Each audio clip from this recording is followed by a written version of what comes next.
KSRTCയുമായിട്ട് സംബന്ധിച്ചുള്ള വാർത്തകൾ നമ്മൾ ശ്രദ്ധിക്കുമ്പോൾ വളരെ ബോധപൂർവമായി ഒരു അഴിമതി നടത്തുന്നതിന് മുൻപ് തന്നെ അത് പൊതുസമൂഹത്തിലേക്ക് എത്തിക്കുവാൻ വേണ്ടി വളരെ മനോഹരമായി വർണ്ണക്കടലാസിൽ പൊതിഞ്ഞ് പത്രങ്ങൾക്ക് വാർത്ത കൊടുക്കുന്നൊരു പതിവുണ്ട്.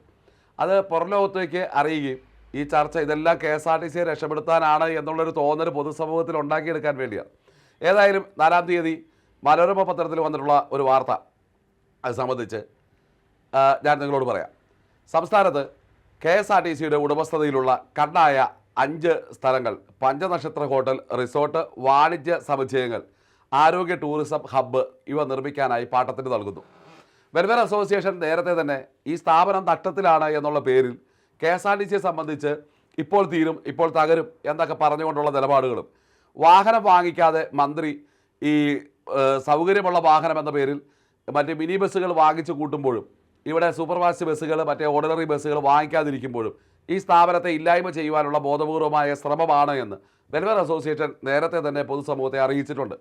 ഇവിടെ ഇപ്പോൾ നടന്നുകൊണ്ടിരിക്കുന്നത് KSRTCയുടെ കണ്ണായ സ്ഥലത്തെ ലക്ഷ്യമിട്ട് കഴുകന്മാർ ആകാശത്ത് വട്ടമിട്ട് പറക്കുന്നു എന്ന് വെൽഫെയർ അസോസിയേഷൻ നേരത്തെ തന്നെ പറഞ്ഞിട്ടുള്ളതാണ്. KSRTCയുടെ സ്ഥലങ്ങൾ എങ്ങനെ കൈക്കലാക്കാം, ഈ സ്ഥാപനം ഇഞ്ചിഞ്ചായി കൊന്നുകൊണ്ട് ഈ സ്ഥാപനം കടത്തിലാണ്, ഇതെങ്ങനെയെങ്കിലും കടത്തിയത് രക്ഷപ്പെടട്ടെ, അതുകൊണ്ട് ഞങ്ങൾ ഇതാ പുതിയ പദ്ധതികൾ തുടങ്ങുന്നു എന്ന് പറഞ്ഞുകൊണ്ടാണ് ഈ സ്ഥലം ഭൂമിയെ റാഞ്ചുവാൻ നിൽക്കുന്ന ഭൂമാഫിയയുടെ കരങ്ങളിലേക്ക് എത്തിക്കുവാൻ കോർപ്പറേഷൻ ശ്രമിക്കുന്നത്. ഇതിൻ്റെ ഭാഗമായി മുൻ MD ബിജു പ്രഭാകരൻ ഇരുന്ന കാലഘട്ടത്തിൽ മൂന്നാറിൽ അപ്പുറത്ത് മറയൂരിലുള്ള KSRTCയുടെ 30 സെൻറ്റ് സ്ഥലം നൽകിയതിനെ സംബന്ധിച്ച് ഞാൻ തന്നെ ഒരു പരാതി നൽകിയുണ്ടായി. ആ പരാതിയെങ്കിലും എത്തിയില്ല. ഇപ്പോൾ ഈ വാർത്ത വായിക്കുമ്പോൾ എനിക്ക് തോന്നുന്നത് BOT കരാറിൻ്റെ അടിസ്ഥാനത്തിൽ കോർപ്പറേഷന് തൻ്റെ കണ്ണായിട്ടുള്ള സ്ഥലങ്ങൾ, ഇപ്പോൾ ഇതിനു മുമ്പ് BOT അടിസ്ഥാനത്തിൽ KTDFCക്ക് കൊടുത്ത സ്ഥലങ്ങളുണ്ട്. ആ സ്ഥലങ്ങൾ 5ഉം ഈ KTDFCയുടെ കയ്യിലേക്ക് എത്തുകയാണ്. അതിൽ ഏറ്റവും പരമപ്രധാനമായത് തിരുവനന്തപുരം തമ്പാനൂരിലെ സ്ഥലം, കോഴിക്കോട്ടെ സ്ഥലം, അങ്കമാലി, തിരുവല്ല തുടങ്ങി ഏറ്റവും നഗരമധ്യത്തിലുള്ള സ്ഥലങ്ങളാണ് പോയത്. അത് KSRTCക്ക് അന്യമായി പോയിക്കൊണ്ടിരിക്കുന്നു. ആ സ്ഥലം KTDFC ആ സ്ഥലം ഇപ്പോൾ മറച്ചു വയ്ക്കാനോ ഇല്ല KTDFCക്ക് അതിന് ഉടമസ്ഥത കൊടുക്കാനൊക്കെ പോവുകയാണ്. അപ്പോഴാണ് ഇനി തിരുവനന്തപുരത്ത് കായൽ തീരമായ പൂവാറ്, കൊല്ലത്ത് അഷ്ടമിടി കായലിൽ, മൂന്നാറിൽ ഇപ്പോൾ പണ്ട് തൊട്ടേ ഇങ്ങനെ ഈ ഭൂമാഫിയ കഴുകന്മാർ നോട്ടമിട്ട് പറക്കുകയും KSRTCയിൽ അതിനെ സപ്പോർട്ട് ചെയ്ത് കൊടുക്കുന്ന ആളുകൾ എങ്ങനെ ഈ സ്ഥലത്തെ വിറ്റെടുക്കാം എന്നുള്ളതിനെക്കുറിച്ച് ചിന്തിക്കുകയും ചെയ്യുകയാണ്. അവിടുത്തെ മരമുറി കേസുകളൊക്കെ ആയിട്ട് ബന്ധപ്പെട്ട് പറഞ്ഞിട്ടുണ്ട്. അപ്പോൾ ഈ സ്ഥലങ്ങൾ നൽകുന്നു ഈ സ്ഥലങ്ങളിൽ വൻകിട സംരംഭകർക്ക് BOT അടിസ്ഥാനത്തിൽ വിട്ടുകൊടുക്കുകയാണ്. ഇതിനു മുമ്പ് KTDFCയുമായിട്ടുള്ള BOT കരാർ പോലും ഇല്ല. ഈ കരാറൊക്കെ പിന്നീട് എഴുതി ചേർത്തതാണ്.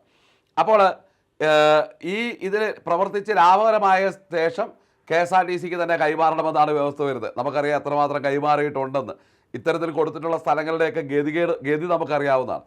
അപ്പോൾ KTDFC മുഖേന BOT അടിസ്ഥാനത്തിൽ നിർമ്മിച്ച 4 ഷോപ്പിംഗ് കോംപ്ലക്സുകൾ കൊണ്ട് KSRTCക്ക് യാതൊരു പ്രയോജനവും ഇതുവരെ ഉണ്ടായിട്ടില്ല. അത് വാസ്തവമാണ് റിപ്പോർട്ട് പറയുന്നത്.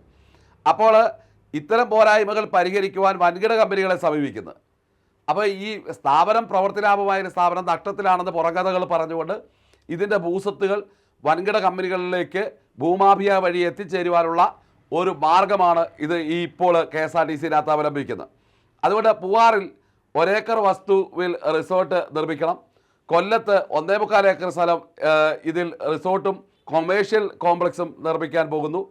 എറണാകുളത്ത് 4 ഏക്കറിലും പെരിന്തൽമണ്ണയിൽ 2.25 ഏക്കറിലും കൊമേഴ്ഷ്യൽ കോംപ്ലക്സും ഹബ്ബും നിർമ്മിക്കുന്നു. 3 ഏക്കറിൽ 5 സ്റ്റാർ ഹോട്ടൽ തുടങ്ങിയവയാണ് ഇവർ ഈ വാർത്തയ്ക്കകത്ത് പറഞ്ഞിരിക്കുന്നത്. ഇത് ഒരു വൻ അഴിമതിക്കുള്ള മുന്നൊരുക്കമാണ്. അതുകൊണ്ട് പാട്ടവാടക ഫ്ലെക്സിബിൾ ഫിനാൻഷ്യൽ മോഡലിലാണ് നിർമ്മാണ കാലയളവ് അനുവദിച്ച് ഭൂമിക്ക് പാട്ടവാടക ഉണ്ടായിരിക്കും ഇതൊക്കെ പറഞ്ഞുകൊണ്ട് ഉള്ള ഇത് വാർത്തയിൽ പറയുന്നുണ്ട്. കൂടാതെ അതിലൂടെ ഉണ്ടാകുന്ന കുടിശ്ശിക ബാധ്യതകൾ മുതലായവയ്ക്ക് KSRTCക്ക് ഉണ്ടാകുന്ന നഷ്ടങ്ങൾക്ക് പരിഹാരം നൽകണമെന്ന വ്യവസ്ഥയിലാണ് ഇത് വരുന്നത് എന്നാണ് മനസ്സിലാക്കാൻ സാധിക്കുന്നത്. ഏതായാലും ഇപ്പോൾ KSRTCയിൽ അടുത്ത് വരുന്ന റഫറൻഡം വളരെ നിർണായകമാണ്. കാരണം ഇത്തരം പാട്ടക്കരാറുകളും ഇത്തരം വ്യവസ്ഥകളുമൊക്കെയായി KSRTCയുടെ ഭൂസ്വത്തുകളെ കൊള്ളയടിക്കുവാൻ വേണ്ടി തുടങ്ങുന്ന സമയത്ത് ഇവിടെ മുൻകാലങ്ങളിലും ഇവിടെ ബാങ്ക് കൺസോർഷ്യവുമായി ബന്ധപ്പെട്ട് 2000 കോടി രൂപ KSRTCക്ക് ലോൺ എടുക്കുന്ന സന്ദർഭത്തിൽ ഒരു കൺസൾട്ടൻ്റ് ഏജൻസിയെ നിയമിച്ചു. ആ കൺസൾട്ടൻറ്റ് ഏജൻസിക്ക് അന്ന് 5 കോടി രൂപയാണ് കൈമാറിയത്. ഈ പൈസ കിട്ടുന്നതിന് മുമ്പ് എൻ്റെ കമ്മീഷൻ പൈസ കൊടുത്തു. അന്ന് ഒരു ആരോപണം ഉണ്ടായിരുന്നു KSRTCയിലെ ഉന്നത ട്രേഡ് യൂണിയൻ, അതായത് അംഗീകൃത ട്രേഡ് യൂണിയൻ നേതാക്കൾ ഇതിനകത്ത് പങ്കുകൊണ്ട് KSRTCയിലെ ഉന്നതരായ വ്യക്തികളായിരുന്നു ഈ കൺസോർഷ്യത്തിന് പിന്നിലെന്ന്. അപ്പോൾ ഈ റഫറണ്ടത്തിന് ശേഷം ഏതൊക്കെയായാലും അവരുദ്ദേശിക്കുന്ന ആളുകളാണ് വിജയത്തിൽ വരുന്നത്. എതിർക്കുവാനുള്ള ശബ്ദം അവിടെ ഇല്ല എങ്കിൽ തീർച്ചയായിട്ടും KSRTCയിലെ കണ്ണായ സ്ഥലങ്ങൾ നഷ്ടപ്പെടുവാനുള്ള പ്ലാൻ മുഖേനയാണ് ഇത്തരത്തിലുള്ളൊരു വാർത്ത കൊടുത്തിരിക്കുന്നത്. ഇത് KSRTCയിൽ നിന്ന് പോയി ഇപ്പോൾ മന്ത്രിയുടെ ഉന്നത തലങ്ങളിൽ ഇരിക്കുന്ന മന്ത്രിയുടെ ഓഫീസുകളിൽ സേവനമനുഷ്ഠിക്കുവാനിരിക്കുന്ന ഉന്നതന്മാർക്കും ഇതിനകത്ത് പങ്കുണ്ടോ എന്ന കാര്യം വെൽഫെയർ അസോസിയേഷൻ സംശയിക്കുകയാണ്. ഈ സ്ഥലമാറ്റം എന്നുള്ളത് KSRTCയിലെ ഭൂസ്വത്തുകൾ സ്വകാര്യ മേഖലയ്ക്ക് തീരെഴുതുന്ന പരിപാടിയാണ്.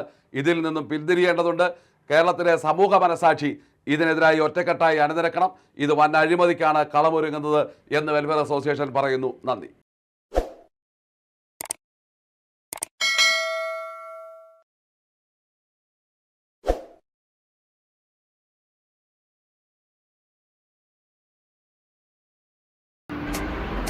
Thank you.